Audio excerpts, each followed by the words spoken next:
All right, Shannon. Well, thank you so much for doing this for me today. Great. Thank you for asking me. I appreciate it. Be a lot of Yeah. fun. Well, there's a lot of people that love you and respect you, and I've had a lot of folks say that I've had a lot of guests on from the West, but not from the East. So we're giving all the East Coast folks what they want. We're giving them Shannon Hoffman. Oh no. Yep, yep. But well, I got a lot of things that we could cover, Shannon. I guess one of the biggest things that I really want to talk about is you and Mule Days at Leatherwood. I'd love more folks to know about Mule Days at Leatherwood. That would be just wonderful because you put on one of the coolest events. But we'll get around to that. I kind of want to, I guess, start from the beginning. Shannon, what got you into the mules and the donkeys and the horses? And I mean, you've kind of been around it all for a long time. So why hmm don't you just take us back to the beginning for a little, and we'll kind of get rolling from there and see where the conversation takes us, huh? Sure. I was born to into a family that never had really had horses, but always had the love of it. And I actually started riding when my dad was stationed in the Navy. We were stationed in England. And so Hmm. that was an interesting concept. And I think my love of donkeys started there Hmm. because in England, there's actually the largest charity in the UK is the UK Donkey Sanctuary. And there's actually a couple really interesting books about the sanctuary. And then when we moved back to the States, I rode hunters for a number of years. And in my late teens, I started showing quarter horses and going all over the East Coast mainly, showing quarter horses, showed at the Congress. I graduated high school, went to college, sold my horse, got my horse back, and then it became clear a 4-H kid really needed the horse. And they actually ended up going to regionals and placing in regionals. And since the horse was gone, I was miserable. I was just miserable. I was like, I don't have my thing that I do. I had lots of Yeah. opportunities to ride, and I kind of said, I'd ridden with a couple guys who had mules, and I was like, I'm going to go get a mule. And so I did. I ran out knowing nothing about mules. I knew a guy who used to go all the time to Bishop Mule Days. And then he also used to go and ride in the parade. He had a mule named Patches. And I called him and he said, well, I got a couple mules. And I said, oh, that one will work. I'll do that one. And so I came back later to get the trailer, and his mule's name was Chalk because he had white in his ears. And when I came back to get him, he couldn't meet me. His daughter met me, who was also an adult. Well, there was another mule in the pasture with all the horses, and that mule ran from everybody. And I'll call him Huey because that's what I renamed him. Huey would not be caught. And finally, we separated him out into another pasture in hopes we could catch him at that point. However, the other pasture was 100 acres.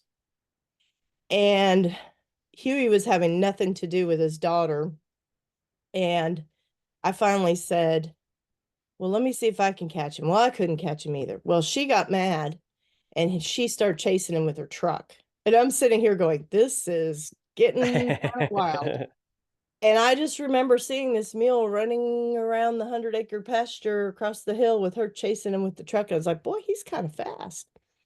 And after she chased him with the truck and he was still wanting to be back with the herd, somebody came out from the house and said, there's some grain in the barn over here. So that's how we caught him. And I said, well, if I can ride him, I will I'll take him.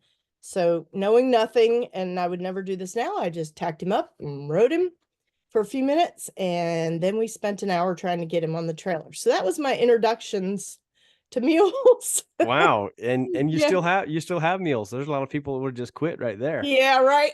Yeah, you bet. And so it was quite an entertaining introduction to mules, and I also joined a mule club that was really active at the time, and met several of my early mule mentors from that club, and they really, you have to have some help. You really do. Even if, because I'm a pretty experienced horse person, I've showed at the Congress, I've started horses, all that, but the mules, after about 6 or 8 months of owning Huey, I questioned everything I knew. And he made sure I questioned everything I Yeah. knew. I did learn a really interesting part about mules from him in the very beginning. I would pick up the right rein. He was about 7 years old. I would pick up the right rein and something would hurt for him. And he would kind of bolt off, and I would pull his head around, do one rein stop kind of deal. And then I would turn him left and he'd be okay. Well, come to find out, he had wolf teeth that were huge and he had Mhm. never had his teeth done. But what I learned from him with that experience was, after I would pick up the rein, and I would pick up the right rein, and sometimes it would happen and sometimes it wasn't. And the bit would hit the, I guess, the wolf tooth and hurt. And pretty soon after that, he would turn himself into a circle.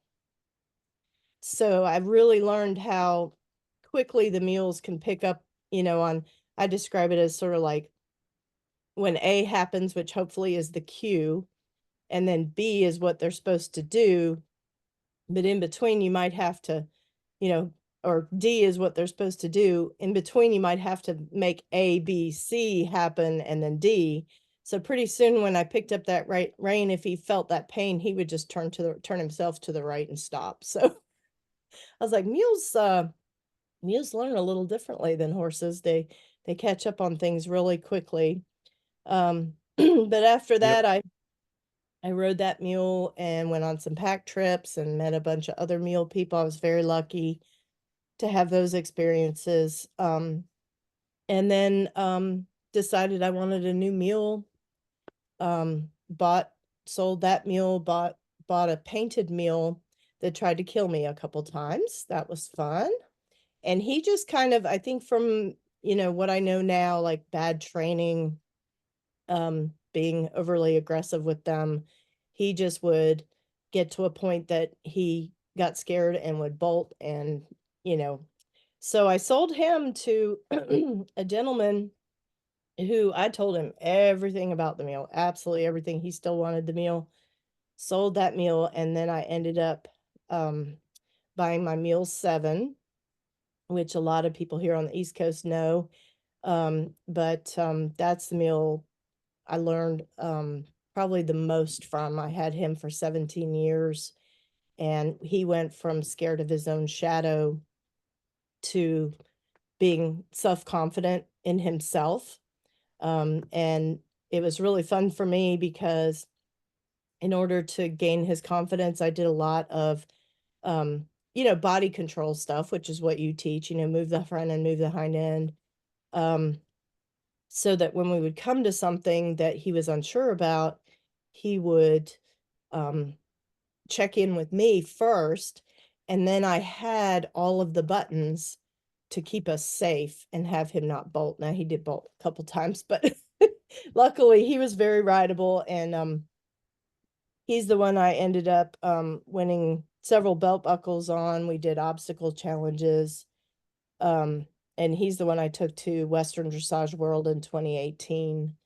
And he was the only mule there that year.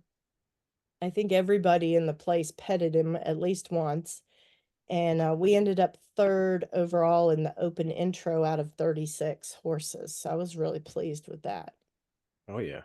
But I was really lucky when I got into mules. I had um, a really deep and very well-rounded experience base from doing the quarter horses and the hunters and different things. I mean, I was learning something every day from the mules, but if I didn't have sort of ability to ride and some, idea of training, I think that's why a lot of people, if they don't get help and they end up with the wrong mules, like I did, in the beginning, definitely get out. And also you just have to be pretty dedicated and stubborn that you're not going to give up on them. So, Yeah, I've whenever people say mules are stubborn, I always say that I've never met one more stubborn than me. yeah, yep, You yep. know, I can Yeah, hang in they there longer. You know. mhm. And I tell people if they're stubborn, they have their reasons. They have their reasons for not doing what you're asking them to do. One of the things Huey taught me, the first meal I had, we were riding in the place where I boarded him. I didn't have a farm at the time. Had a had just open area we could ride.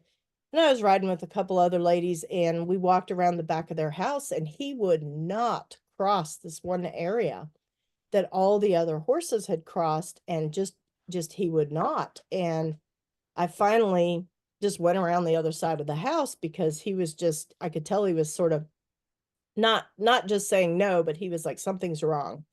So he come to find out about a couple months later, they had to have some rewiring done to their junction box out in the yard, and the wiring underneath that place where Huey would not cross was grounding out. And so he could sense that, um, and was trying to keep me safe, saying, "You dummy, I'm trying to keep you safe." Wow. And so I've always kind of learned to listen to the mule too, because they're trying to keep themselves safe. And so, in an instance like that where there's no explanation, I have to say, hey, um, it's not about winning this battle, or, you don't get into a battle with a mule, but it's not about winning, making them do it. It's about like, hey, what are you dealing with that you're not wanting to do that? Um, and it's funny because two of my favorite things that I think about with meals came from dog people.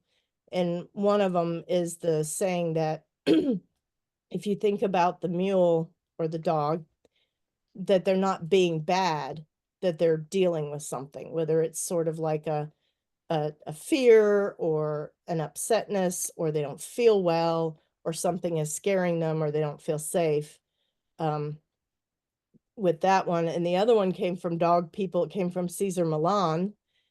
He always says calm, confident leadership. And so that was probably 15 years ago that I have it on a little sticky note. And it's like when you go to load them in the trailer, rather than getting all worried about it being a fight, I just try to remember calm, confident that we're going to get on the trailer, and leadership to help them get on the trailer as far as that goes. I owned a pack mule for a number of years who was an absolute amazing mule.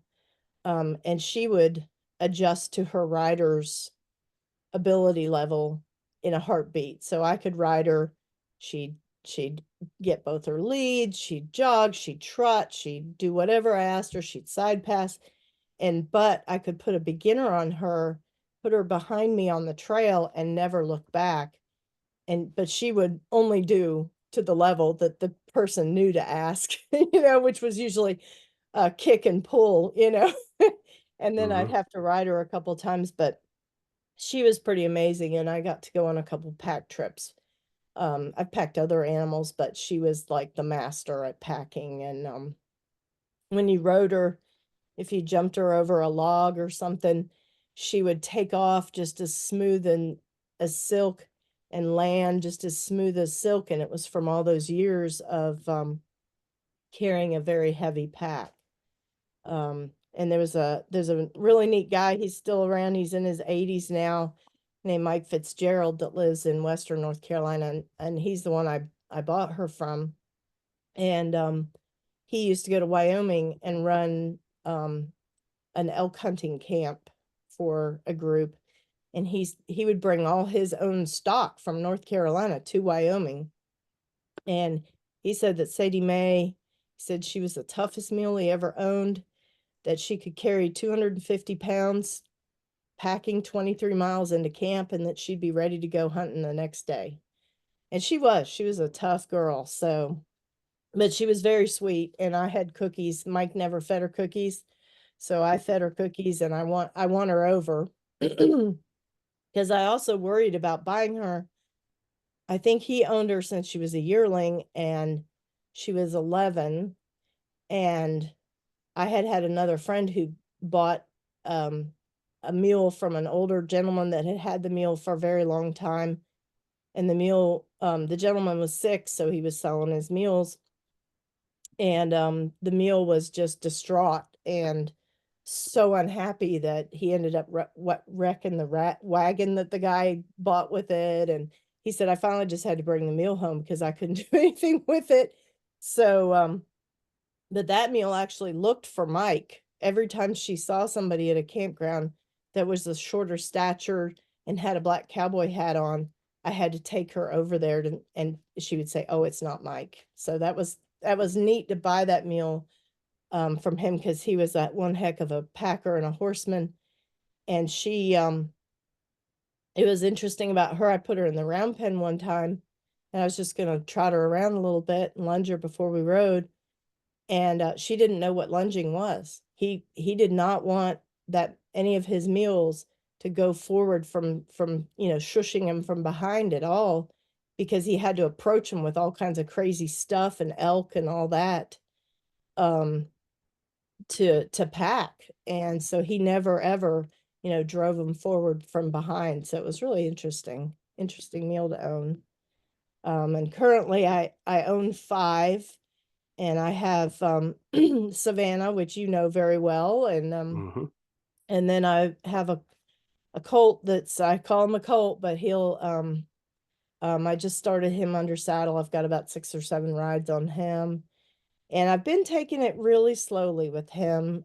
He's taken longer than I think some other mules to mature physically, and so he'll actually be 4, but also 1 years old in the end of February because he was born on leap year. Oh So yeah. on leap day, on leap year. So technically the end of next February, he's 1 years old, but he's 4. But That's awesome. That's yeah, awesome. but so I picked him up after one of the clinics we did with the trail clinic. I went to Tennessee and picked him up and had to run him on the trailer, and he had absolutely um no need or want or desire to be with people. So it was truly like picking up a wild, something that never been touched. But I actually really like that because since my mentor Linda Hoover and I were the first people to handle him and touch him, I could build in that softness from the very beginning. And he's very soft on the halter, doing that kind of stuff. But I did all kinds of obstacles, and I'd bring out hats and put stuff on him. And so he's pretty he's the riding is just sort of okay, now you're going to ride me because we've done so much other things. I'm really excited to see you work Kim when I get to Leatherwood in May. Yeah, I hope so. I Yeah. hope so. And Madalena, who I rode in your clinic, which is my big red donkey, I also got her when she was pretty young. She had been handled, but I really enjoyed starting them and bringing them up. And but I feel like if you do the work before you get to the saddle, the saddling and the riding is no problem at all um for them. But I think people get in such a hurry to get on and ride that they don't do all the work. And I'm a big dot all the i's and cross all the t's, so that mainly so that that animal can have a really really good experience when they actually get to the next thing. If you just sort of throw them in the deep end, things happen that you can't control and you don't like. And still there's going to be things that happen and are out of control. But I've really enjoyed since I'm doing some gonna do some more trail riding this year than I did last year, but I've so much enjoyed meeting all the people that follow your clinics and through Mule Days, and then otherwise, we really have a neat group of people who really care about their mulemanship and care about their animals, and also in turn, they end up caring about each other in our journey. And it's been great to have a group of friends, and I'll say mainly ladies, but we have a couple guys that are awesome in our groups too, um, to sort of share even our tough parts that we have with the animals and our struggles with other things in life too. Because I really believe many years ago I heard the that basically horsemanship is not just something you do with your horse, it's your way that you live your life. And I feel like that's the people that are following your program and the master class and going to your clinics and stuff, most of them are living that. And it's really awesome to bring those kind of people together. Oh yeah, it's I think that's my favorite thing, about what I get to do is all these amazing people that actually are they're trying to live it, they're not just trying to do it, they're trying to live it. And Yeah. you mentioned the master class, that kicks off this week, or I guess on Monday. And one of the first lessons in the first couple weeks is, hey, you know what, this is a lifestyle. You can't be one guy at work and be a jerk to everybody and be the boss, and then show up to the barn and think that you're going to get along. No.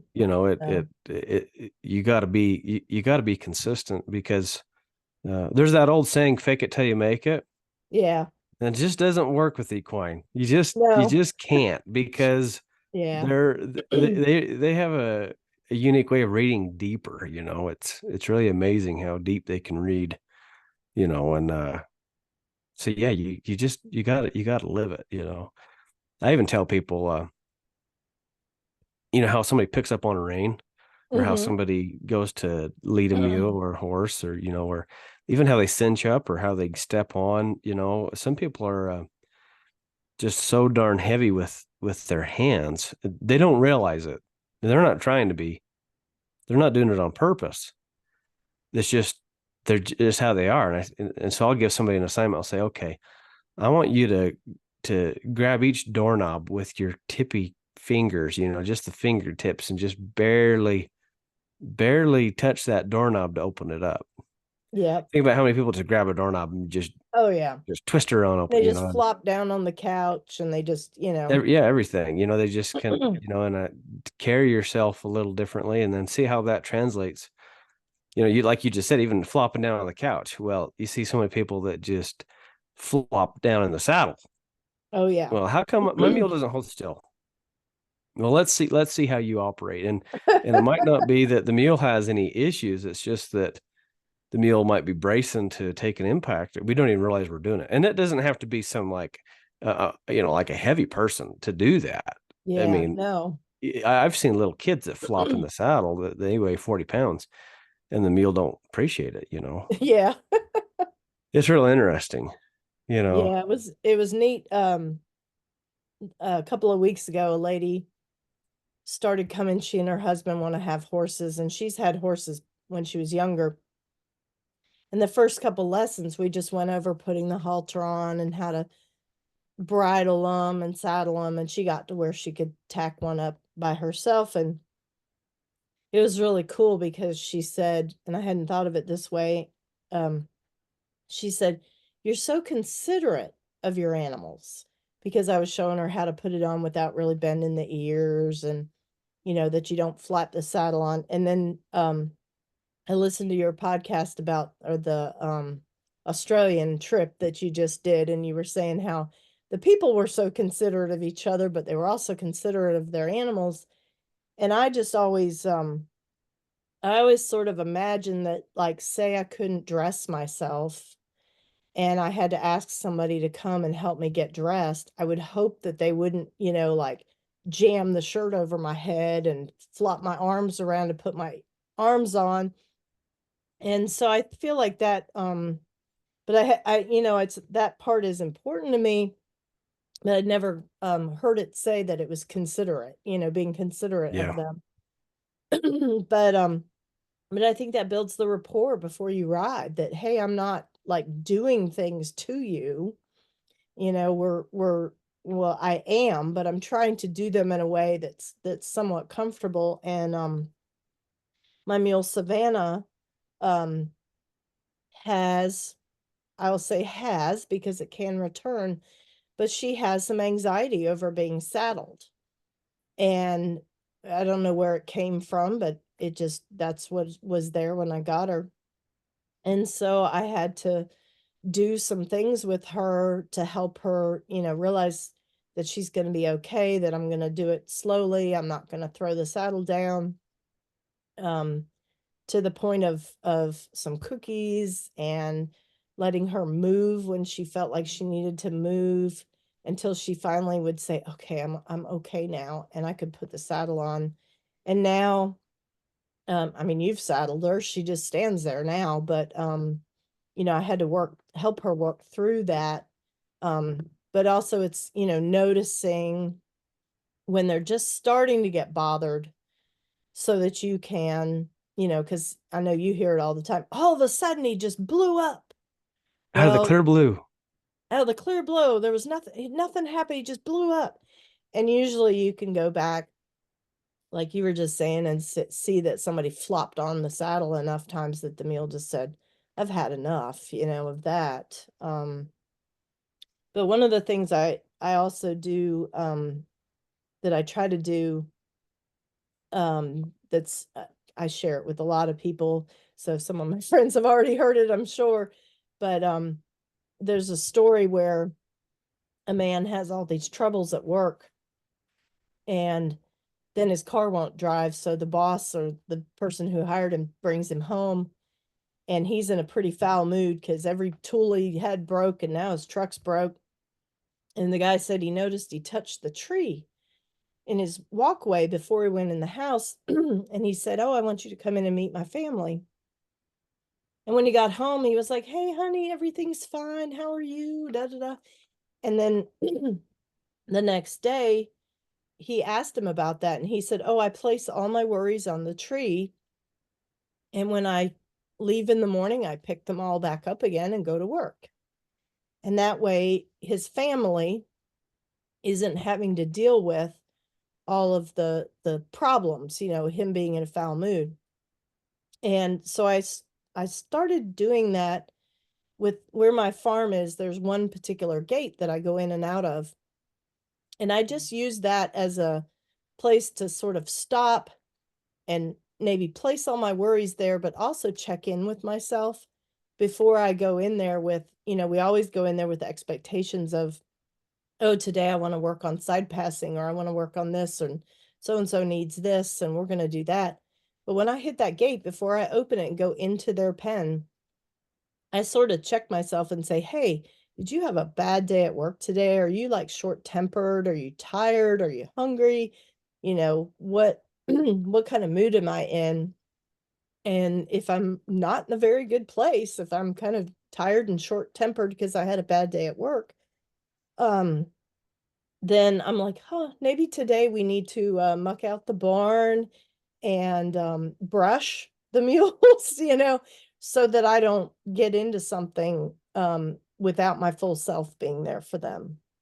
And because they since I got into meals, like they've really taught me, like they want that, they deserve that, and that's the only way to really get things done with them, is to be sort of present, and not having a huge agenda that maybe you're not quite ready to see through for the day. If something goes wrong with the whatever you're teaching your meal, are you more likely to not respond in a way that you should? And you end up paying for that later if you lose your temper. Um, and but I learned a long time ago, my quarter horse trainer would I didn't work for her, but I would come and work horses and help her because I wanted to learn. And she was all of maybe 85 pounds soaking wet. She was a really small lady. And she, of course, rode hunters. So all of her training horses were 16 hands and 17 hands. And she would have me help her when she was starting them. And, they would put them in the round pen and they would buck and kick, and I'd have to drive them forward. And, like one day, one of them charged me, and it was a younger horse that hadn't been handled very much, and it just was tired of running around in a circle with the saddle on. And, I reacted to protect myself and drive the mule or the horse off of me. But I found that, look, like, wow, I didn't get angry. Most people would be very angry if their animal charged at them or kicked at them or did something. But I try to really keep myself so that I'm not angry when I'm doing anything, because that just goes backwards, especially with the mules and the donkeys. So Oh yeah. You're not kidding about that. I think controlling emotion is so critical, And and I think out of anything, that's the hardest thing to control is our emotion, because a lot of it is just our brain chemical makeup. Like, mhm.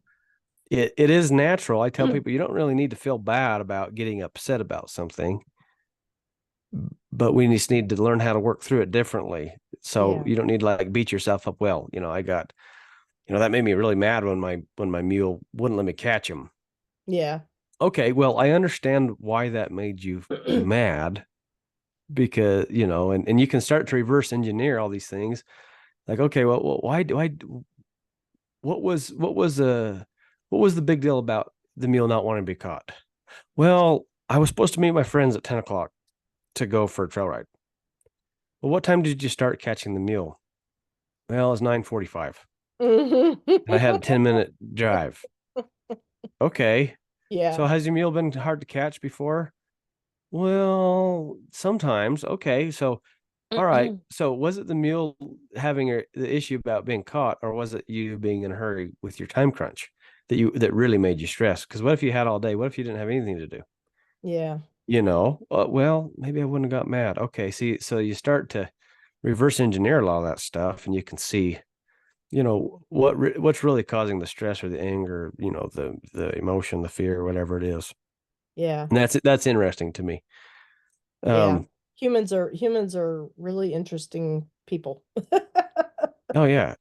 But So, you yeah, kind of mentioned definitely. something that I like to talk about a lot in my classes, as is, you know, uh, you're talking about Savannah, which you guys, Savannah is an amazing mule. She has the most beautiful tail of any creature ever. I mean, that is a beautiful tail she has. Uh, don't let her hang out here, Shannon, because all these babies will chew it right off. Yeah. So, That was my most terrifying thing when I brought her home, was that Malachi was going to chew her tail, oh and yeah, I saw him a couple times with her whole tail in his mouth, nodding his head up and down like, "Ha ha, I have your tail." And I'm like, I don't think we're doing that." So, yeah, yeah. I will sell you a meal before you eat that tail. That's right. But oh, you was talking about being considerate, and I do like that word. That's a great word. But in order to be considerate, you have to be aware. And that's yes. something that I really try to get my students to be more aware. And that could be anything from situational awareness to being aware of their mule, their horse, the expressions, to even being aware of themselves. And you kind of mentioned that story about the fellow leaving the stresses at the tree. Yeah. And I go even deeper than that. And this isn't always appreciated. Some, like, particularly my, Sky, I'm a problem solver.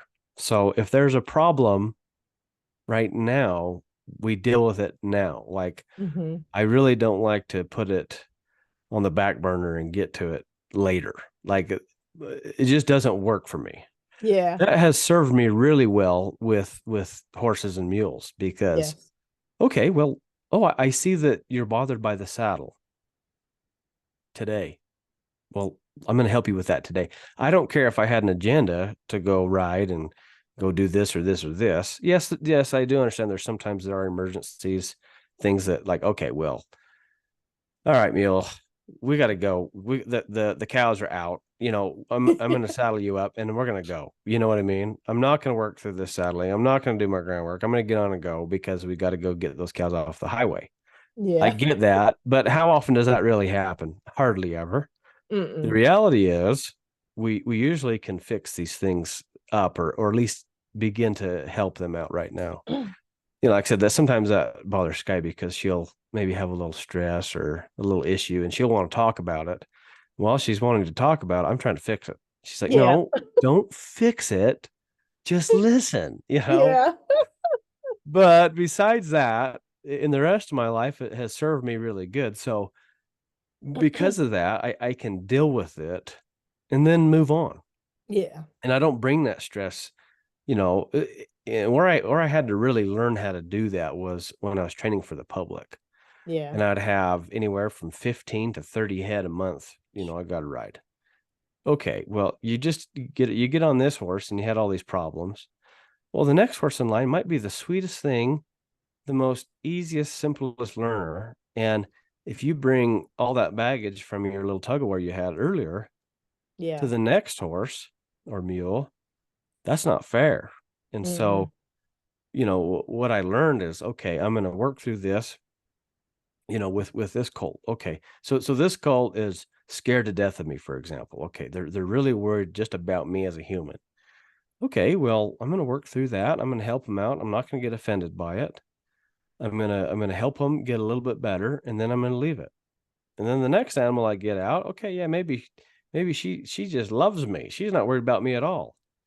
Well, I can move on and I can do other things with that animal because, and I get what's the I think what is the word? Is it compartmentalizing? I Mm-hmm. guess I just, I can do that. You know, Yeah. it's like at my clinics. I get up early, I do my exercise, I answer my emails, I do all that stuff so that when the clinic starts, I can just be at the clinic. I'm not thinking about, the 20, 30 emails that I didn't answer yet. I'm not thinking about the missed calls or the whatever I got to do. I just go to the clinic. And so I Yeah. think that's important too. Uh, I don't know that everybody can do that. So I think some people kind of like your example of the tree or the gate. Some people might have to do that. Mm-hmm. But for Mm-hmm. me, I don't have to do that because I can solve it one little piece at a time. Yeah. Well, and you've had a Usually. lot more practice than some of Yeah. us, that's for sure. Yeah. It's, yeah. There's another little concept that goes with, and I'd love to hear your take on this, but the whole concept of being present, Mm-hmm. and I think that's something that, well, I've heard it talked about a lot, I guess, the last few years. And I think it's because we have so many distractions these days. If you Yeah. go back in history, I just think about one of the people I know or I knew was my great grandpa. He grew up in the early 1900s. Yeah, no cell phones, no phones. Yeah. They didn't have telephones in their house. No. If they wanted to do something, they still had to go and into town and to send a message or something. You had to harness up the mule and Yes, yeah. He and didn't grow ride up to with town. exactly. He didn't grow up with a vehicle. He didn't grow up Mhm. with electricity, no running water. And so that was that's one little connection I have with the past. I actually knew this guy, and he got to see all these things in his lifetime. That's awesome. Yeah. And but what's interesting is, you know, he would tell me about you know um, like leading the horses and mules to water every day. Yeah. It's a simple job, but they had to do it every day. Take them to water. Yeah. Okay. Well, what do you do when you take them to water? You just be with them, like that's it. And Yeah. they just got to spend a lot of time, but they were just there. They didn't have a cell phone in their pocket to scroll Facebook while they're watering. You Yeah. know, they didn't do that. They were just Yeah. there. And I think these days we are bombarded with distractions. Yeah. of all kinds, you know. And it seems like, you know, the further you go in life, the more you have to do, it seems like, right? You got, you Yes. know, like you got more tasks and more worries and more stresses, it seems like. But, you know, really just being present with the animal sure helps. And I heard this said, you know, trying to find balance in life is just not realistic. Yeah. You're just not going to do it, you know, because let's face it, like, when I'm at work doing a clinic, well, I'm neglecting my kids.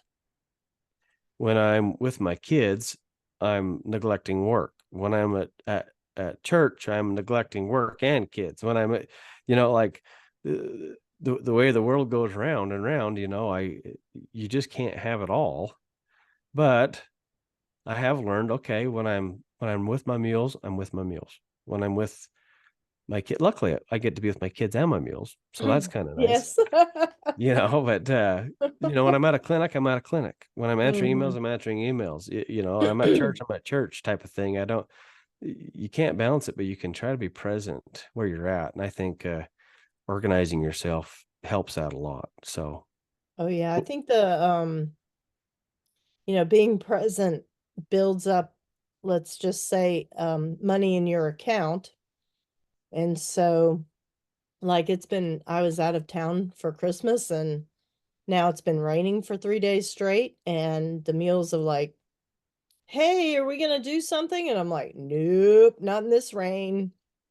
And I don't really mhm. have a barn, so I just show up and feed them, and I might pet them a little bit, but I've got that stored up in them that they are excited to see me. And just like, with your kids, like if you're actually present when you're with your kids, that means more to them than if you're worried about work while you're with them. They know you're not with them.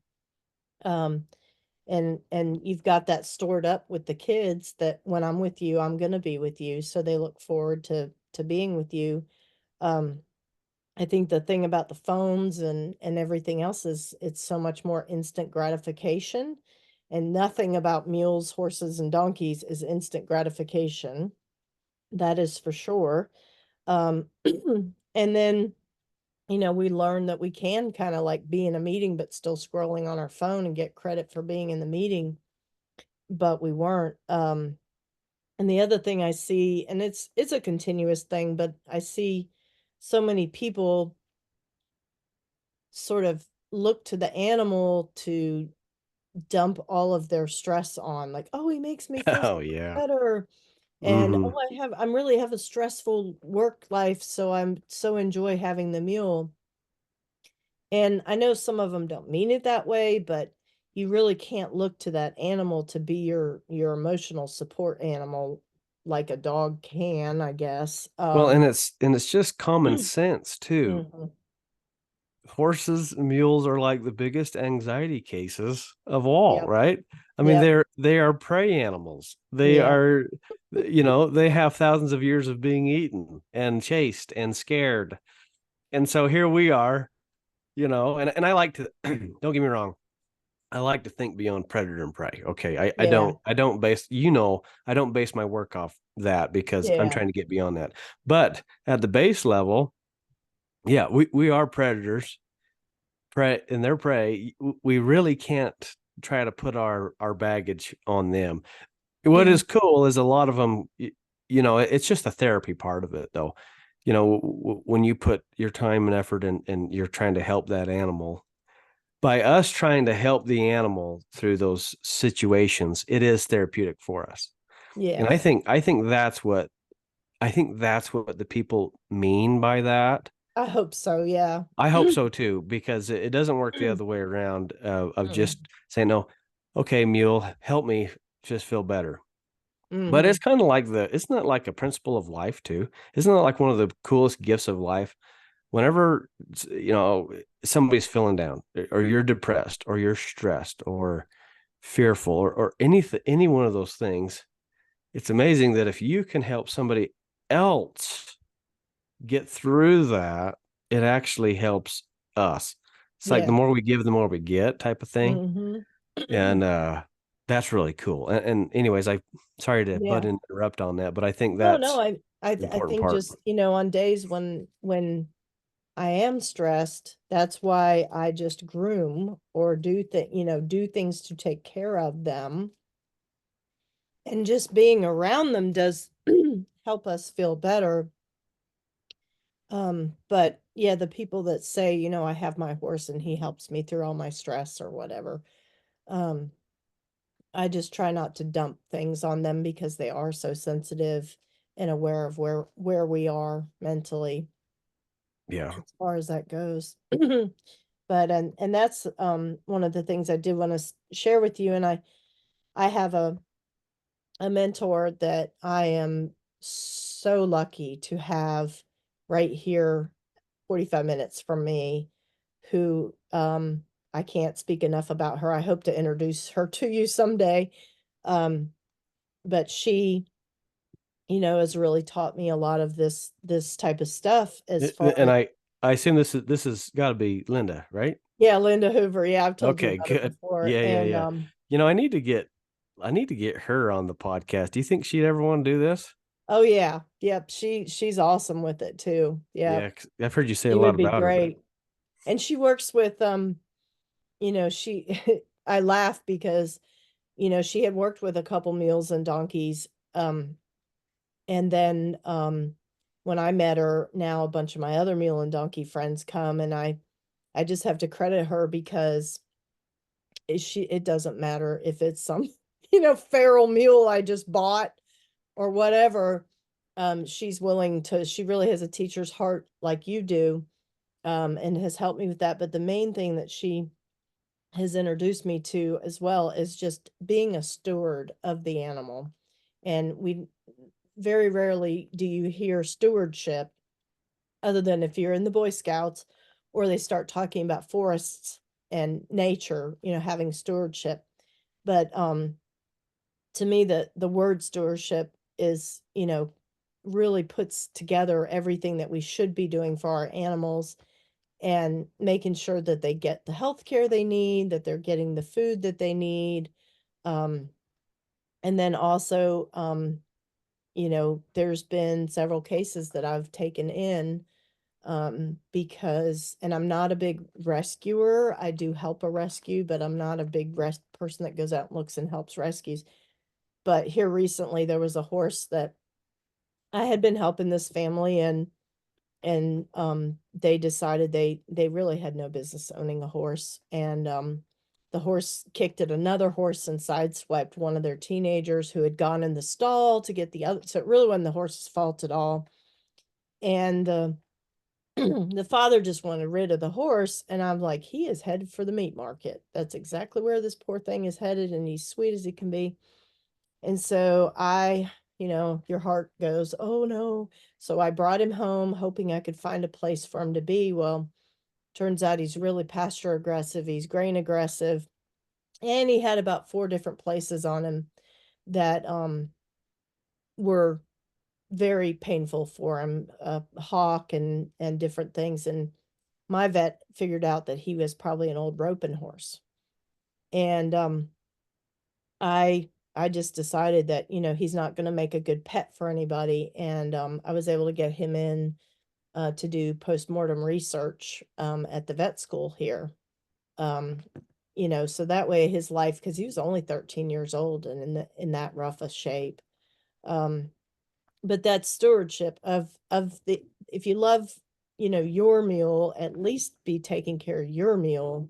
If you can, try to take care of other animals too, and so that they have a soft landing. And he was able to have a soft landing, and then at least his life was not wasted completely because they used like his legs for um research that they're doing and also teaching for the other vet school students and different things.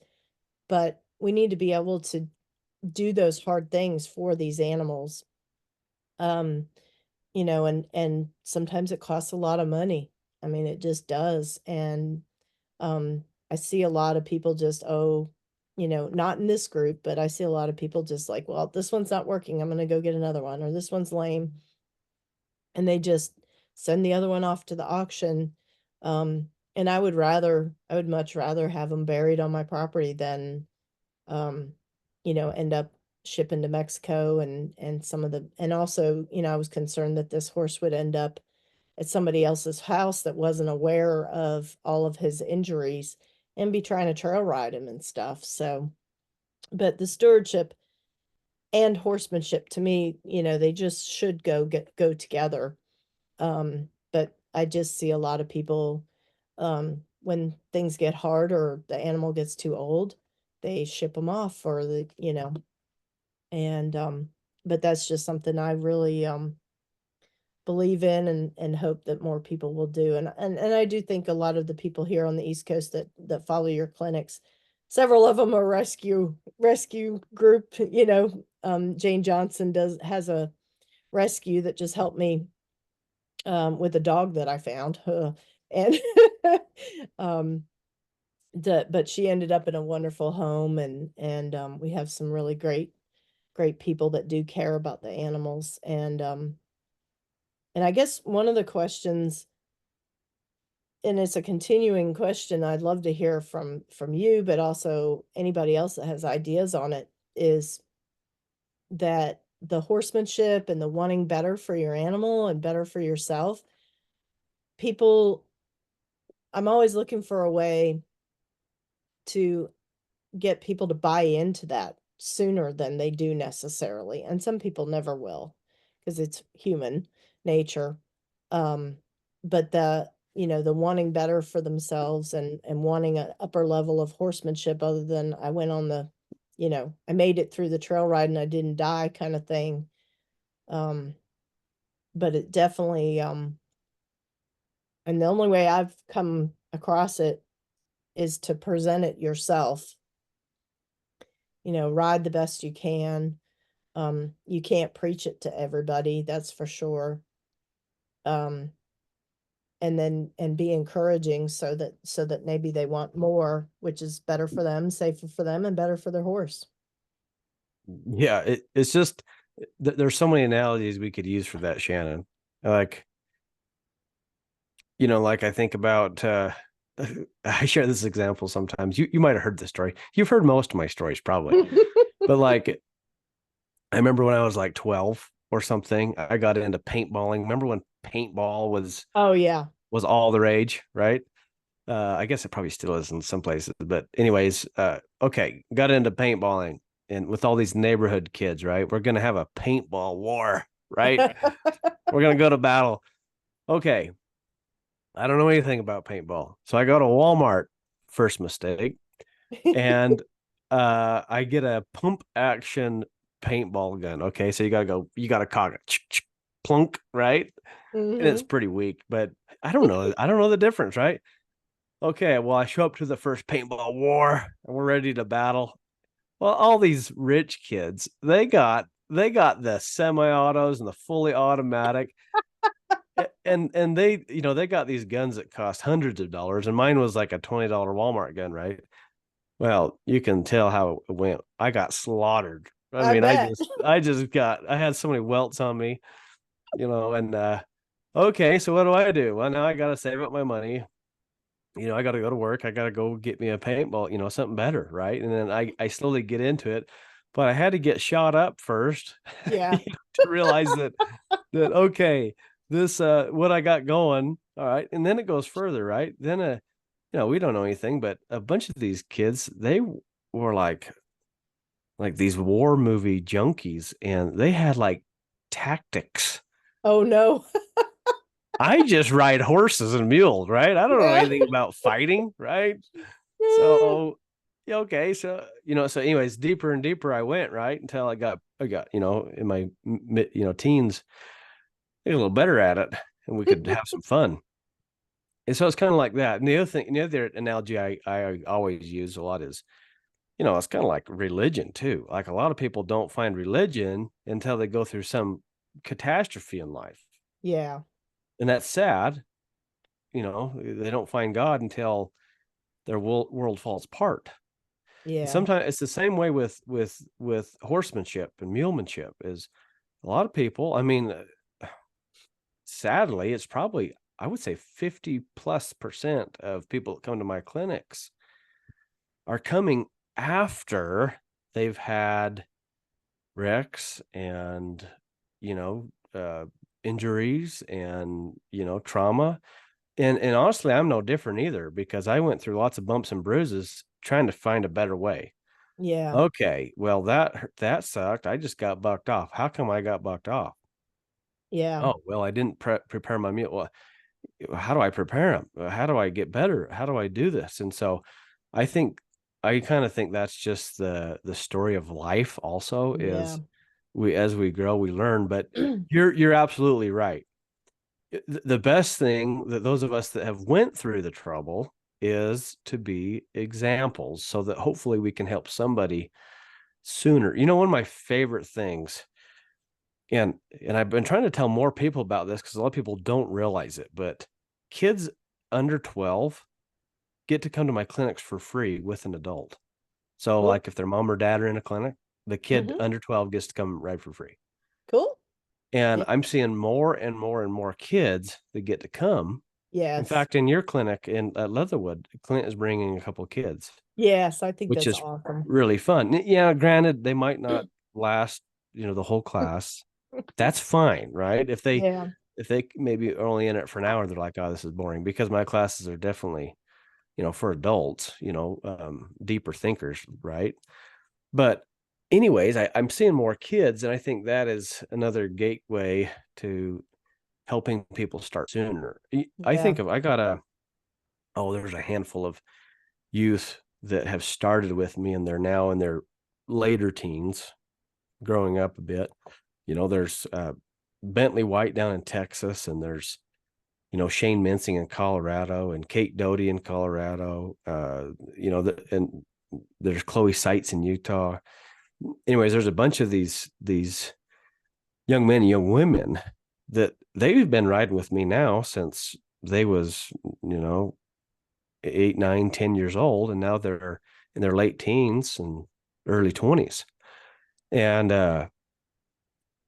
this is just the way of life for them. They don't know Oh yeah. anything different. They just ride Yeah. like this. They just do it, and they are way further along than I was at that age. Oh, I I know. wish so I bad I see could have been like that. I see kids all the time. Like, there's a couple ladies that have Linda Hoover out, and their kids are, that age. And I was like, gosh, if I could have started out with her at 8, or 10. Yeah. I mean, and there was somebody I just saw the other day, and they were just talking about how, there's some older teenagers, younger adults who are starting out now as horse trainers in our community around in North Carolina area. And quite a few people are kind of poo-pooing them being, oh, you're so young. But look at the horsemanship that has been available the last 20 years that these younger kids have grown up with, that we never had the opportunity, especially older adults did not have the opportunity unless you know, were lucky enough to go to a Buck Brannaman clinic or something. Back in the day, this stuff was not widely available, or it was in a book, which is really hard. Not everybody can read about riding and then take that and do it in real life. I mean, a lot of people can't take a video. That's why your clinics are so successful, because they need someone to physically show them. And it's just the way people learn, different things. It's been fun with the I do a lot of Western dressage now, and I've Linda and I've put on some clinics to help people get started in it. And one of the things that I do is like, hey, here's your test that you need to learn. Yes, you can have someone read it, but you still need to know your test. And I go over, here are all the different ways people learn. Some people can learn it just by reading the paper and imagining them do it. Some have to set up the cones and physically walk it themselves. Um, and some people listen to it be called. And so you have to figure out how you learn the best. But horses and riding and stuff is so physical that you really have to have it, in person to get a lot of things. As far as that goes. And then something you always preach is, the homework and practicing. You have got to go out there and practice that and write it down. And I sit there and will physically, close my eyes, sit in a chair, because it's not fair to practice and practice and practice over and over and over again with an animal. I will sit there and move my hands the way I'm supposed to and imagine my seat bones, and use a seat bone and imagine using my legs so that I get the movement cues that the animal needs correct. Especially after a clinic or after a lesson, it adds to that muscle memory that you need to be able to find it without thinking about it. So, and I also I've worked with a lot of 4-H kids, and then I'll work with a kid who hasn't been in 4-H or hasn't really been in a lot of sports. And it's really interesting. I'm sure you see it too, between like your kids who have grown up with you saying pull the left rein, or and but the kids who haven't been exposed to doing any kind of physical thing while being instructed, there's a big delay. And I see that in adults too. There's a big delay when you go to pull, say, hey, pick up the left rein. At first they have to go, which hand's my left? Which one? Oh, that's the rein. Okay, I'm supposed to pick it up. And the moment is gone, but you just have to keep going over and over again, and they get it, and it gets better. So as far as that goes, yeah, it's Yeah, you, interesting to you me. you mentioned something that I think is super important is visualizing. Yeah. We teach this a lot in the master class, especially visualizing, because like you said, let's face it, you can only do so many rounds with the actual animal, because we forget we're dealing with the brain too. They Yeah. have a mind, they got a body, and there's only so much you can do. And it takes me back to my rodeo days, and I used a lot of examples and analogies from rodeo. But it was like when we was practicing, when I was riding broncs. Okay, I could only get on so many because physically you'd break down. At some point, I'm Yeah. exhausted. At some Yep. point, I have just maxed out my reps. Like you just can't do it, or at least your quality of reps goes down, Mm-hmm. So, but what you would never run out of is visualizing reps. Like really, I learned I can do as many rounds as I wanted to, until I just fell asleep or, or whatever. I'd, Yeah. often do it, before bed, right? Laying in bed, you just think about it and whatever. And, you could do all kinds of reps in your mind, but, so I like that comment. That is important, Yeah. The thing that's really interesting to me, that I actually learned about it from one of the first people that I followed, that was the TV type clinician, was Chris Cox. And he called it soaking. And Hmm. so now, of course, Dr. Stephen Peters has quantified exactly what it's called and what the horse is doing, but they visualize, like, after we teach them something and do stuff, if we give them that space to sit there and think about what just happened, they are replaying it in their mind. Their eyes go quiet, they don't blink, they're not paying attention to their surroundings. And they're replaying what just happened in order for them to get the release. And it was really interesting because Malachi, my colt, after I think it was about our fifth ride, Linda was here, and we did more on that fifth ride than I had done with any of the other rides, more transitions, more turning. And we let him sort of think about things a few times during while I was on his back. After I got off, I told him good boy, and I just stepped away from him. I was about 6 feet away from him, just holding the rein. And he went into that kind of zone. You could tell he was replaying everything, the big ride that we just did. And then he sort of like, what? And I mean, he was in there for like 5 minutes. We just stood there and we were talking and stuff, but we were just waiting on him. Well, he kind of woke up because something happened. And then he went right back down and was thinking so hard about the ride that we just did. And because Linda helped me do some side pass from the ground on him and everything else. Well, finally Linda said, let's just untack him and we can just leave him here. You know? And I literally untacked him and he never woke up from his little replaying of what happened. But he's the kind, and I think the mules are too, but he especially, once we do something, he learns it. If he gets that chance to replay it right then, it's learned. And so, yeah, we can't, I think back about when I was showing quarter horses, the repetition that we did, and that a lot of show people do now, um, that I'm sure the horses were just sick of it. You know?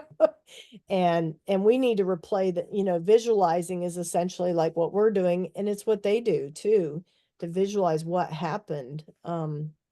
I think one day when I hopefully get to heaven, it'd be really interesting to find out how the horse and the equine, how they think and feel, and like when they're replaying stuff, we're such a visual creatures and they're such a feel creatures, um how they actually, how that looks to them, that we're what riding them feels like to them. And just really interesting, how different we are, but we're able to come together and do Oh great yeah, things. you So bet. Yeah, it's interesting. These days I do less reps with the animal and I get further along. yeah.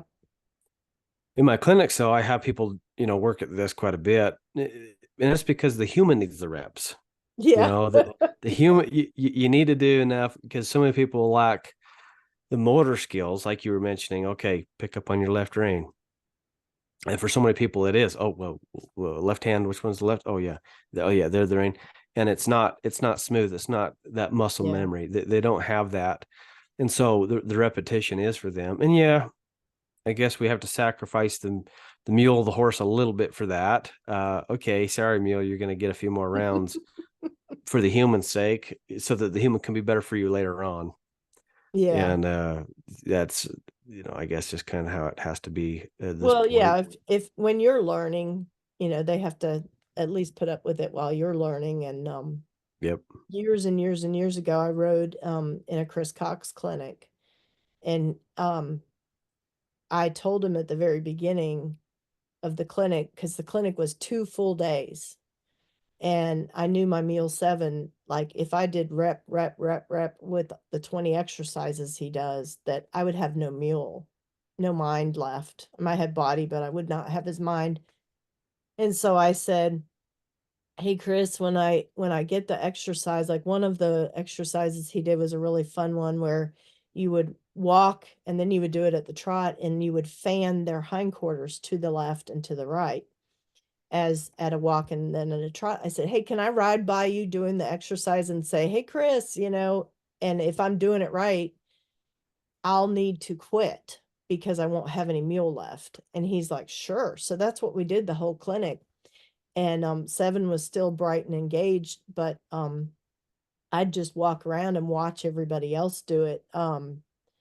But I had to sort of do that to protect my mule over a whole it was all day, both days. It was 8 hours both days.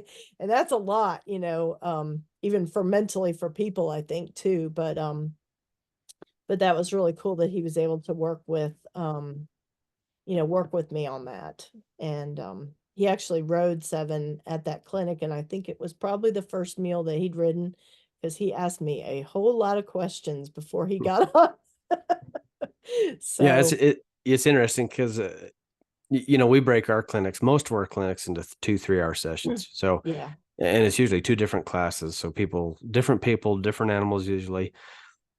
But if you rewind to when I first started doing my clinics back in 2012, 12, 13, 14, 15, 16, even, uh, it used to be full days like that. You just come yeah, 3 full days, and that's how I did it. Well, I didn't have the people to fill the two classes for one. That was a big part of it. yeah, But I realized exactly what you just said. I burn most people up and most animals out doing full days, and so it was interesting when I switched. A lot of people complained about it. They're like, "Oh, wow, geez, we want to ride all day," and I'm like, "No, you don't. You Yeah. quit. Do you not remember last year? You quit. You had to go Yeah. take a lunch break for 3 hours, and then you came back and you rode a little bit. So you still only did half a day. So, Yeah. so now, the 3 hour sessions, and it's interesting now, 3 hour sessions. Now I get people that are like, "Oh, that's a lot," in a 3 hour Yeah. session, and like, well, I'm not going to shorten it from that, you guys. But I Yeah. have really tried to integrate that soak time, to where, okay, Hmm. do a few reps, and I really need you guys to soak. And I noticed that a lot of times people, when they're soaking, they just go visit and hang out and play. And I'm like, okay, well, you're kind of missing a good Yeah. opportunity. I want you to soak, and I want you to be invisible. Now I use that phrase. You need to be invisible. Yeah. Don't do anything. Just let your mule, let your horse just soak and replay that, and get those chemicals, get all that good stuff going on, so that we can learn. Yeah. And I'm getting Well, more I'm getting more progress out of that. they're all missing such, I'm always the clinics that I have attended mainly at Mule Days. Granted, you're tired and you want to go get something to eat and stuff, but man, you're missing out on like over half of what you can learn by not coming and watching the other session or sessions. Mhm. Um, and that's something we do at my house when Linda Hoover comes over, is I tell people, like, your lesson might be at 1 p.m., but we start at 8, 9 o'clock in the morning and we'll go till 6 or 7, depending on how many classes she has. Because she does mainly one-on-one stuff. But I encourage everybody, like, show up early. I've got these little corral pens you can put them in if they don't want to stand tied to the trailer all day. And if you watch everybody else's lesson, you'll see that almost everybody's struggling with the same thing, and sometimes watching them struggle with it helps you learn it more. And you can watch them and go, oh, well, she's side passing to the left, she should be looking to the left. And now that you've seen like somebody else make the mistake and you know what should happen, hopefully that'll help you when you go to do it, go, oh, I'm side passing to the left, I should look left. And it just always amazes me when people, won't even go watch a free clinic, that's maybe it's not the same horsemanship or the same, even the same. Like, I learned some stuff going to a team penning clinic one time, and that was really cool. um, and then since I've gotten into the Western dressage, I'm part of a really large right classical dressage or English dressage group, and they offer clinics and all kinds of educational things, and I've learned so much about biomechanics and all the different things, from all the different types of riding and things that people do with their horses.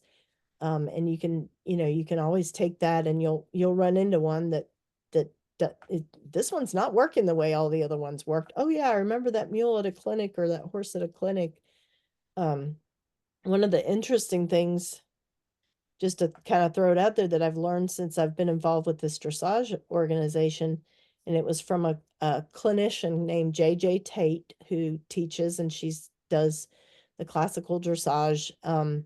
Basically, their tongue is one of the largest, longest muscles in their entire body, and it really connects to all kinds of things in the back of their throat and down. And if that tongue has tension, then the rest of the animal can't relax. And the idea is that when we're riding them, that they're not in tension, they're doing things through strength, through being relaxed. And so many people, and we don't see it as much in the Western world, and especially the mule world, but they'll put the nose band on and put it so tight the horse can't move his tongue, so he has nothing to do but be tense with that tongue. And now you're riding him and telling him to relax.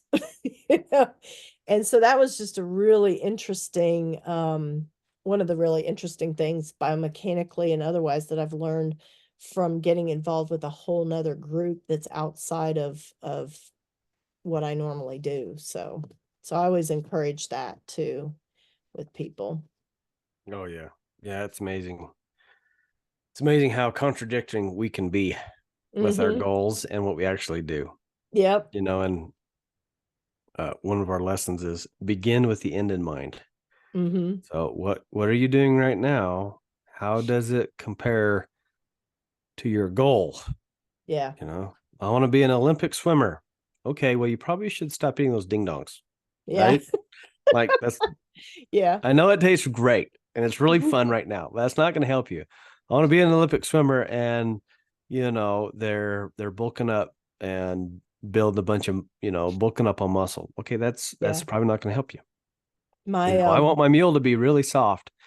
And I've seen people, they have told me they're sitting there standing next to their mule with a chain over its nose, and they're hanging telling on. me how they want their mule to be soft and supple and gentle and kind, and they want the mule to like them, blah blah blah blah blah. And okay, take the chain off. Let's start there, because everything you just said is being contradicted by that chain over the nose Yeah. or whatever. That's just one example, but Oh yeah. And the funny thing that you said is, so on my door frame of my kitchen, where I go in and out of all day, is a saying that I found somewhere. It said, "What have you done today to get closer to where you want to be?"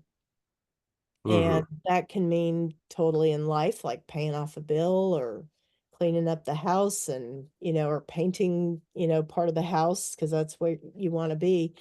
And in the horsemanship realm, okay, I couldn't ride the last couple days, but I have a couple books I'm working on. And so that gets me closer to where I want to be by watching, some of your videos on the video bank thing, and or reading some books, and just learning will help you later on when you can sit there and visualize. But you've got to do a little bit of something every day to get closer to where you want to be. And it doesn't have to be I rode my mule. Because that's not possible for most people every day.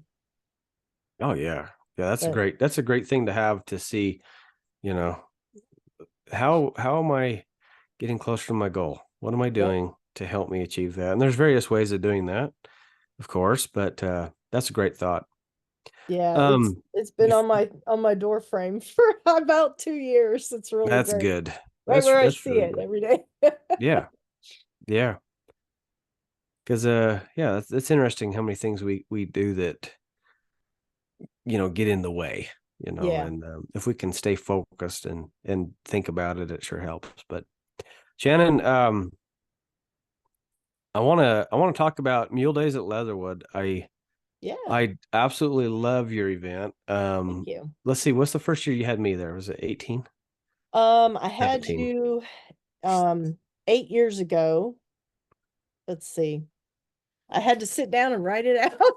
Yeah, well, it's just like So I had home to you, us. I mean, the it's first just year you came was in 2016. 2016. I Yeah, so started the event in 2013. mhm. And then in 2020 we didn't have anything, and then luckily we were able to only have your clinic on 2021, but we've been back full force the last 2 years. And when you come in 2024, it'll be your eighth year coming and our 11th year of having the event. So Wow. Time uh, flies. It is a highlight for me. I love it. I just good. everything is so amazing there. I love the atmosphere, love the Yeah. people. The people, I mean, really, we could take out a group of people, would have fun no matter where we was. Oh yeah. But it's a beautiful Leatherwood atmosphere. The mountains are itself, beautiful. I've been going to Leatherwood since close to maybe 2001 or 2, something like that. And to me, it's my sacred space, my sacred place. There's something about that place, and and it's like the right people are there, good things happen there. Um, and so for years, so we have another Mule Days that's actually closer to me, but it is not reflective of most of the mule people that I know. Most of the mule people I know are more family oriented people. and this other mule event. It's been going on for years, and it's a lot of fun, but it's a little bit of a crazy, wild party. It's called Benson Mule Days. And for about 4 or 5 years, I joked with Abby, who's one of the owners at Leatherwood, that I would like to start my own mule days, that's more representative of what most mule people I know are and who they are. And so, after you say you're going to do something a couple of times, you better stop saying it, or you need to just go ahead and do it. And Yeah. that's what we did with Mule Days. And that first year, I just advertised it on Facebook, and we filled it the first year. We had a trainer that came, but she didn't really give a clinic. She was a Mustang person. She did some demonstrations. And then but yeah, we had people from eight or nine different states. People come from Florida, um, and Ohio, and all over the place. And it's just continued because I think I luckily attracted the right people for the type of event. I guess they get a clue when I advertise it as a family oriented, Yes. mule donkey day. So It is definitely family oriented. It's just a wonderful time. So, what was your? I guess you kind of give it a little hint there, but what was your vision with starting it? You wanted to have a family show, a family deal, but what was your hopes and dreams and vision of it? well, I just really wanted everybody to be able to get together and enjoy their animals together, learn from each other.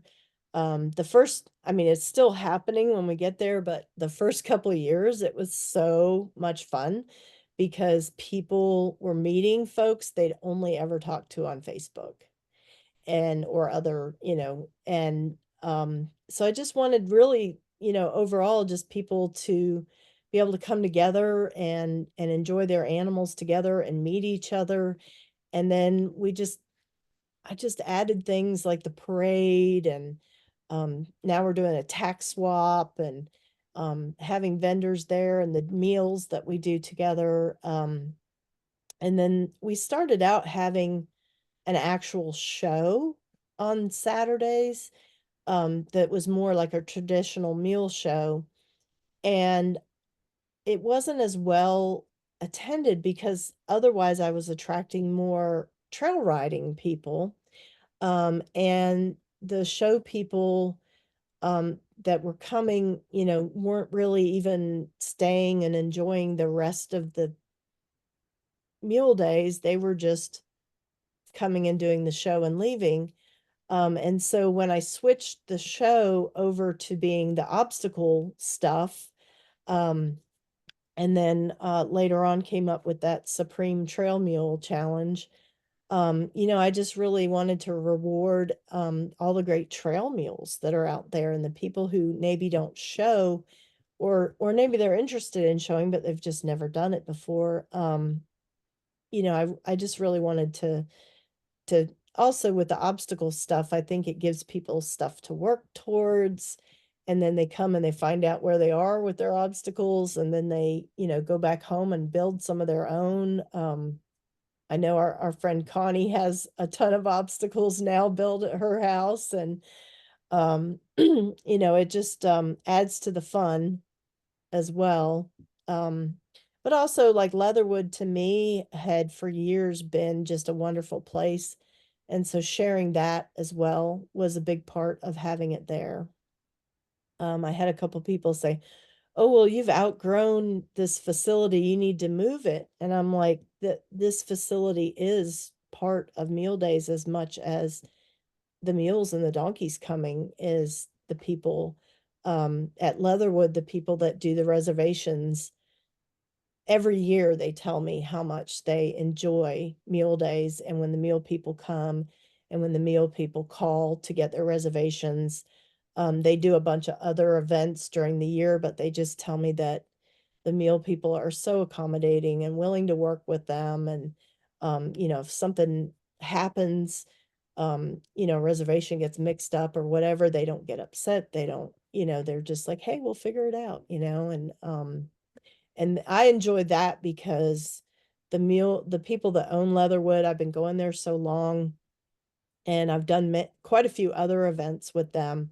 They really, I mean, when someone in that community there at Leatherwood passes away, that they contact me, and I go to the funeral, and um and I go up there and visit with different people up there. So it's really like a second home to me. So to have the people who are attending Leatherwood be so gracious and kind to the people who own the place, because those are my friends. They're not somebody I hired, to run the Yeah. place. And so that them being so accepting and family oriented as well is what makes it all work, I think. So, but we Oh do yeah. we do fill up. We do fill up, and we have the primitive camping available, but we do fill up pretty early um every year. And I'm always open to suggestions and try different things, and we'll see what people want to do. We had a couple of years we had a cook off, cooking competition, and we've done a lot of different things throughout the years, but it's been a good good gathering, and I'll just keep doing it as long as people want to come. Heck yeah. Well, you done a great job with it. We love it. We absolutely Well, love it. We're all, appreciate it. me and Sky and the girls, we bought our tickets already, so Good, we're ready to good. come in May. Can't wait. So looking Yeah. forward to that. I know everybody is really excited, especially when you bring the girls, and they're I have to get my coloring contest up going every Yep, got to that's get the like caroling contest. that coloring contest. It's hilarious, like the number of people who are excited about that, and will be coloring at night with the flashlight from their phone when it gets too dark for them to see. And you wouldn't think, but oh my gosh, I mean, it is so competitive Hmm. as far as that goes. And yeah, as far as that goes, but and I think that your family and then your style of horsemanship and everything was just such a great addition to Mule Days. And I know the first year that you came, I had said, well, we'll see how this year goes and I'll let you know. And because we had another clinician in there that just didn't really mesh with the family oriented and the down to earth way you present everything. And that's why I picked, having you come too, is I said, well, from watching all your stuff on Facebook, I think he'll be a good match. And now it's like, I need to book you for 2025, like before we even start 24. And that's just the way things are rolling, which is Yeah. spectacular. But it's like I have to print out a calendar for, I haven't gotten to 24 yet. I think we need to print a calendar for 25, but Oh yeah. and I hope, people can come some years and can't come other years. But we've had quite a few people who come every single year and look forward to it and enjoy it. And it's, you go to some events, and you might be the only mule there, or you might only be a couple mules there, and the rest are all horses. And I noticed a long time ago when I trail rode with this mule group that was we'd be 20 mules strong going through the woods. And I had ridden with them with my mules for a pretty long time, and I went to an AQHA trail ride, which I really love their trail rides too. A friend of mine in Virginia put one on. And I went, and I was the only mule there, but oh my gosh, the horses were prancing and dancing and spooking and neighing and screaming, and I was like, "Oh my gosh. Oh my gosh." You know, I forgot that this is what a horse trail ride's like. And not every ride's that way, but people don't, work with their horses as much, and they pull them out and want to go on these rides. And the mules just seem to kind of, the more well-trained and broke ones just, they just take care of business, and they're not, screaming and crying and jigging and, for the most part. but that was really fun. And so that was part of it too. I wanted to offer the mule and the donkey people somewhere to go where they were all amongst friends. And the number of saddle donkeys that come to the clinic is just so much fun to me. Oh That yeah. we've had more and more every year. Um, Yeah, donkeys are getting more and more popular. It's pretty fun. oh yeah, Yep, yeah. I like that. So, They'll teach you to wait. mhm. And they'll also teach you, I really find with my donkey that and I've had a couple others before I got her, but she has a level of touch and feel and softness that most people blow right through um with their cues, and then they end up having to tug and pull on them and kick on them, where if you just ask like a feather, 9 times out of 10 she'll go, oh yeah, and go, you know. um, but they definitely, even more than the mules, have their own thoughts about things, and but that's what has to be, that's what that has to be what's fun about them too, is a couple of the trail ride, we went on a trail ride a couple of years ago, we had 11 donkeys on the trail, and we just had such a good time, and it wasn't about like getting to where we were going. It was just about enjoying where we were. And I think that's kind of even more what the donkey is all about too, is just kind of being present like we've been discussing. Oh yeah. Well, I think it's healthy to be well rounded in these equine. I think if you really want to be good with the mules, you need to understand horses and donkeys. Yep. That's And why I it's bought my interesting. first donkey. That was my excuse anyway for buying my Yeah. first donkey, was I wanted to learn more about the donkeys Yeah. and the mule, and you see where it got me. And you see a lot of folks that are, like mules and donkeys only, no Yeah. horse, or horse only, no mule donkey, or mules only, no horses, whatever. And it's, hey, you know what? Don't forget, a mule is a product of a horse and a donkey. And the more you can learn Yeah, about those two, the more you'll understand the mule for sure. So, um, definitely. so Shannon, toward the end of all my shows, I like to ask my guests if they had one piece of advice for people going down this road of life. Now, it could be advice about, like what we've been talking about, horsemanship and mulemanship, and or it can be just life advice, just something. You've already give a whole bunch of good gems. I like your Yeah, I probably used your all the ones up I I like your the one on your door frame, but anyways, what would you like to share with our listeners? Something. um probably, well, I know you're really into books. One of my favorite books that I have read recently is Sacred Spaces by Susan Fay, and I highly recommend that book. Talk about being more aware of, and ways of setting goals to go towards, and ways of being more present, and then also the listening, however you want to define that, of your animal. I really recommend Susan's book, and she's actually she's an older lady now, but she's actually still doing some clinics. But she doesn't advertise them. She says the people, the right people, find my clinic and just show up. So, but really just not getting in a hurry with your animal. It's a journey that, you know, today you might just do a little bit of something, but it's going to mean so much more when the animal puts all those things together. Being in a hurry to, get these young mules riding and saddled and stuff. Um, I think, it's not just because they turn 2 or because they turn 3, it's time to saddle them. Some mature faster. I think it has to do with the breed that they were crossed with as well. Because all those horses mature at different rates.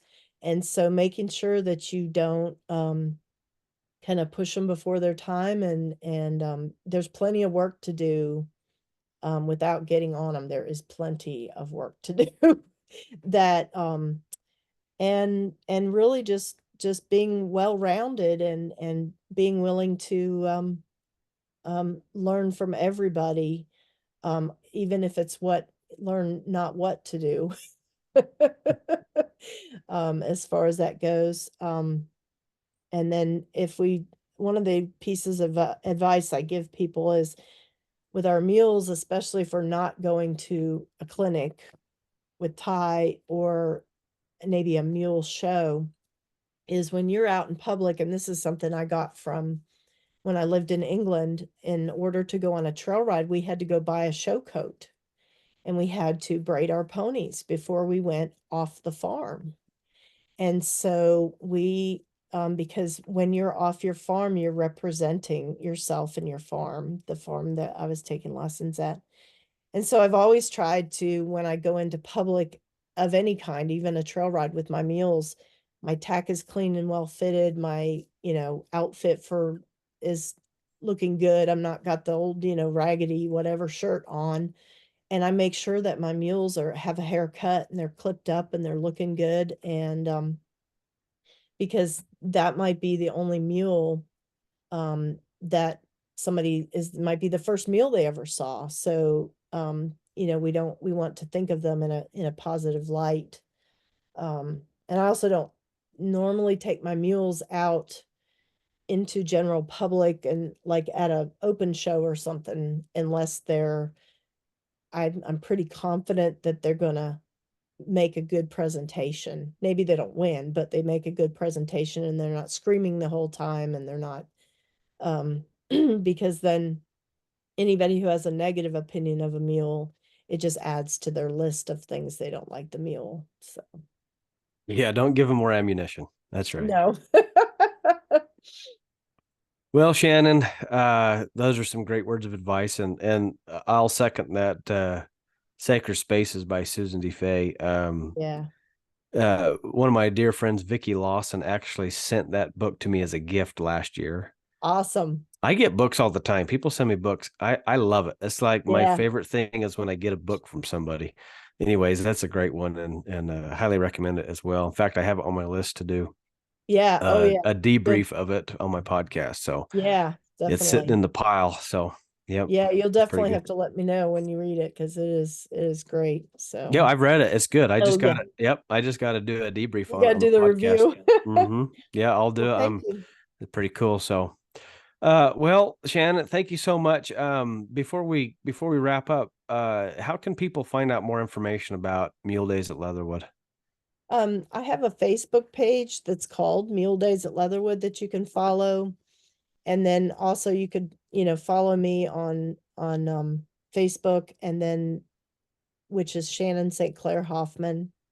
And then also leatherwoodmountains.com is where you make your reservations. And they have the basic information about it. So Yeah, um, and this, I still got some room in the foundation class for yes. this year, but yeah, if you're interested in the clinic portion of it, go to Mhm. tsmules.com. So Yeah, and it started out as like just Thursday, Friday, Saturday, Sunday, and now I think I get there the Sunday before and I'm there for a whole week. And so you can make a whole vacation of it, ride in Ty's clinic and then stay for the show and the parade and all the other fun. We do coon jumping and stuff at night. So there's a lot going on. yeah, it's awesome. So thanks so much, Shannon, and everybody out there listening. Thank you so much for tuning in. Shannon and I would love it if you would leave us a review. Tell us what you think of this episode. 5 stars is what Shannon deserves for sure. Well, So thank you. leave us 5 stars. Tell us what you think. You can always email me your reviews or your thoughts or your questions to ty@tsmules.com. So everybody, thank you so much for listening. God bless you, and we will see you down the road.